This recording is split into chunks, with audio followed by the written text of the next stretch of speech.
Hello, Westford. The tragic discovery of a body on Providence Road stunned the town this week. The Super Bowl victory for the New England Patriots was a welcome distraction, and a Lunar New Year celebration brought 500 to Westford Academy on February 2nd. I'm Chuck Steinhauser, a WestfordCAT volunteer, and WestfordCAT News is next.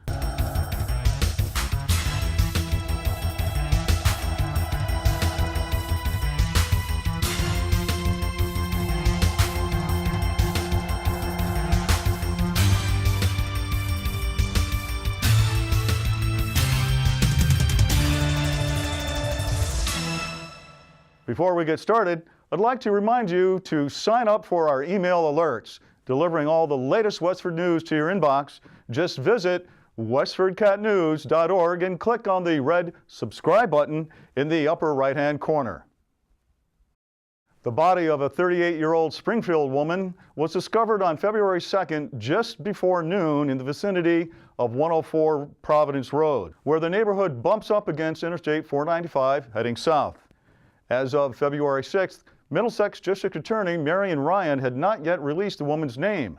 The cause and manner of death was to be determined by the Office of the Chief Medical Examiner. The death is suspicious, according to a statement Ryan issued on Saturday, because of the location in which the body was found and because the woman was not dressed warmly enough for cold temperatures. Just off Providence Road is Drew Crossing, a neighborhood of residential homes bordered by marshland that buffers the highway in the distance.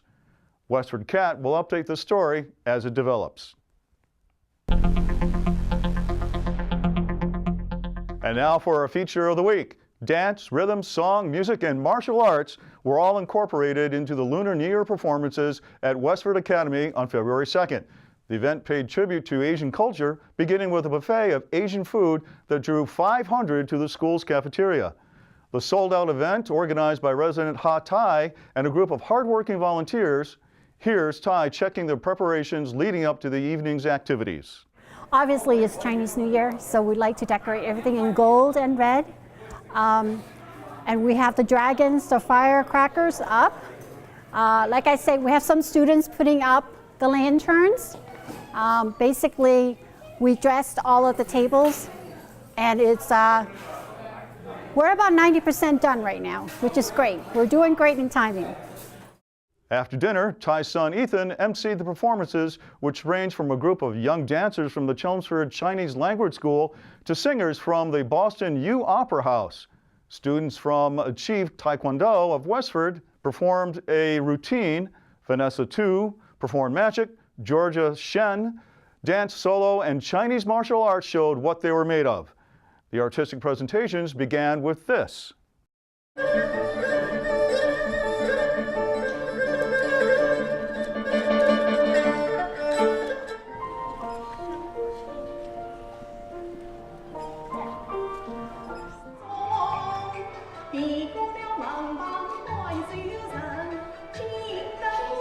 Stay tuned for a complete video of the evening recorded by WestfordCAT volunteer Dong Chung Wang. The Asian New Year began February 5th, launching the Year of the Pig.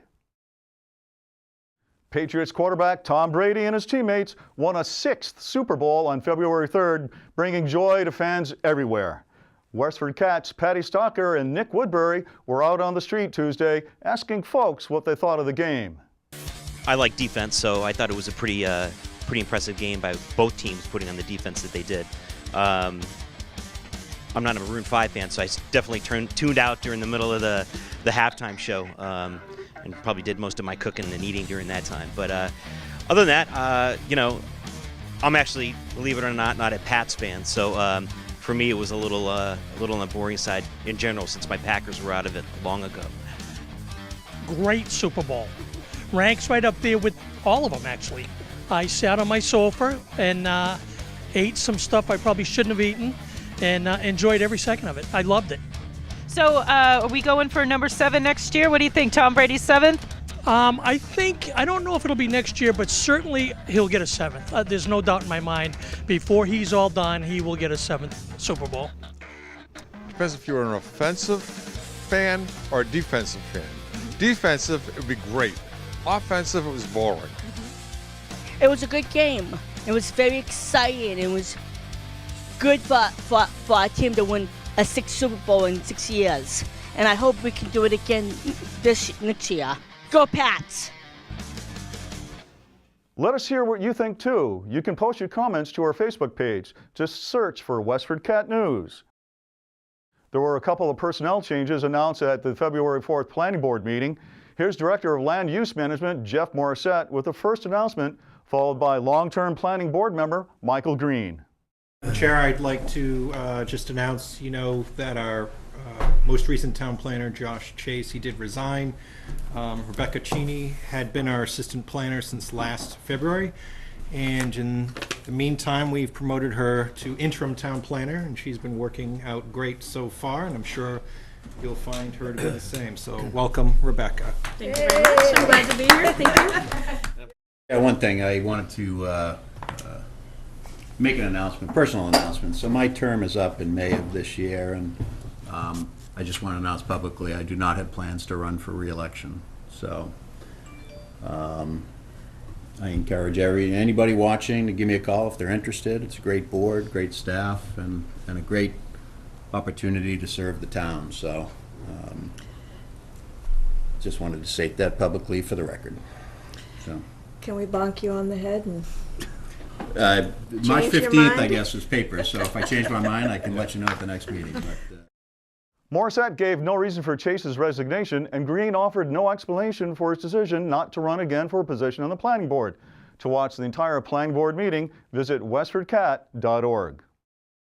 Route 110 is undergoing another growth spurt. In addition to hundreds of new residential units under construction, Grace Community Church of Chelmsford is preparing to build on 17 acres in Westford, next to 142 Littleton Road. According to Assistant Town Planner Rebecca Cheney, church administrators filed for site plan review in late January, with a hearing expected to open on March 4th.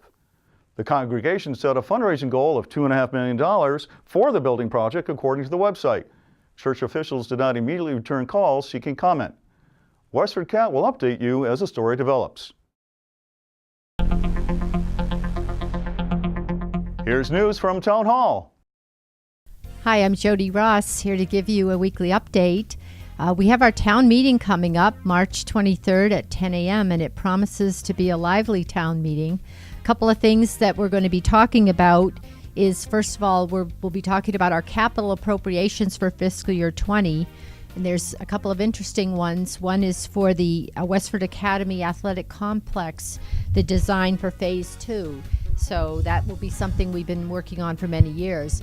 And also we have a placeholder for the Town and School Safety Task Force for $200,000 to make improvements once our proposer has advised us on what we need to take care of. There's been several citizen petitions this year. One is related to building a restaurant at 6668 Boston Road. We have talked about this at town meeting before. That is a citizen petition for consideration. We have a couple of other citizen petitions related to that. One is to require the town to bid development rights if they choose to take action, and one is to enforce penalties for violating town bylaws. We also have a couple of citizen petitions related to recreation in town. There is one to limit the selectmen. Right now, if you want to have alcohol on a town property, you need to ask the selectmen's approval, and there is one to make limitations upon that approval. And another is to limit the lateness of using artificial lights on recreation fields.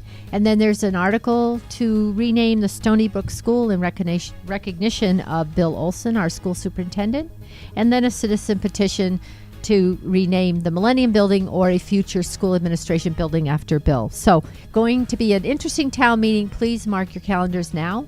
And while you're marking your calendars, we plan to have an open house at the completed Rodenbush building on March 9th at 2 p.m. We're working with the Rodenbush Community Center, Inc.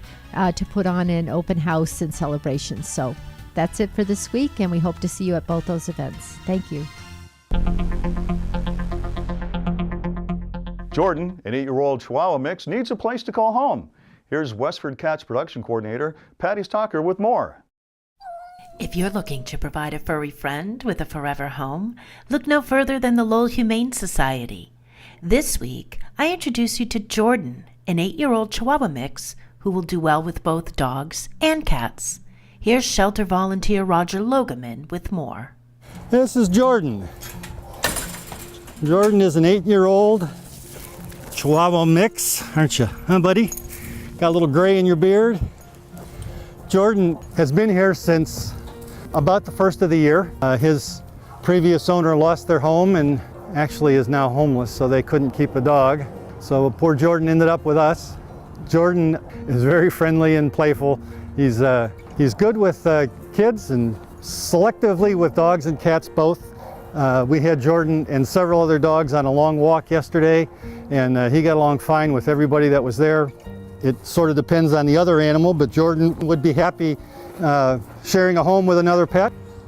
Jordan has been diagnosed with heart disease, and Jordan is on daily heart medication, and he will need to stay on that for the rest of his life. But it doesn't affect his quality of life. He's obviously playful and energetic. I mentioned we had him on a walk yesterday. We walked about 3 miles. Jordan was just as active at the end as he was at the beginning. So his heart condition is under control. If you think you'd like to provide Jordan with his forever home, or would like more information on donating to or volunteering at the Lowell Humane Society, visit them Tuesday through Sunday at 951 Broadway Street in Lowell, or go to lowellhumanesociety.org. Call 978-452-7781. You can also find them on Facebook. For Westford Cat, I'm Patty Stalker. Temperatures rose this week, but will they stay high? Let's see what weather.com is forecasting.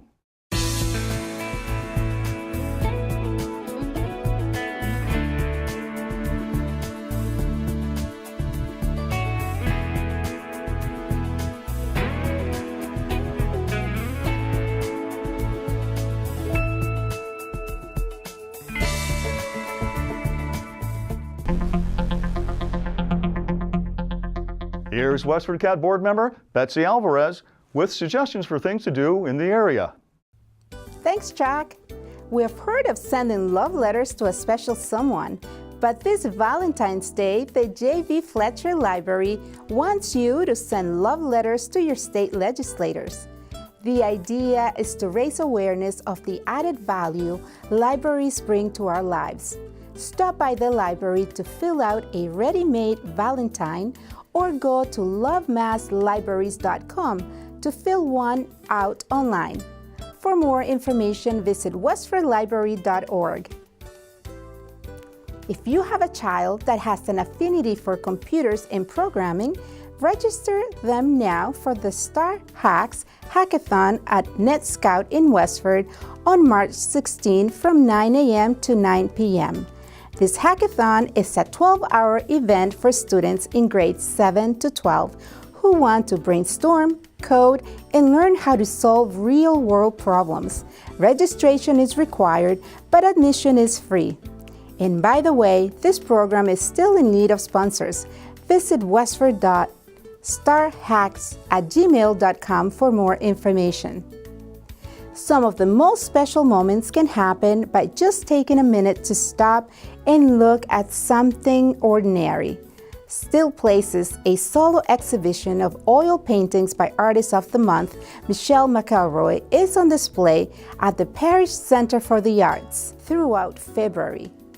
The gallery is open from 12 to 2 p.m. on Sundays and by appointment. For more information, visit westford.org/PCA. I am Betsy Alvarez, a WestfordCAT board member. Back to you, Chuck. That's it for now, Westford. We leave you with more of the performances at the Lunar New Year celebration at Westford Academy.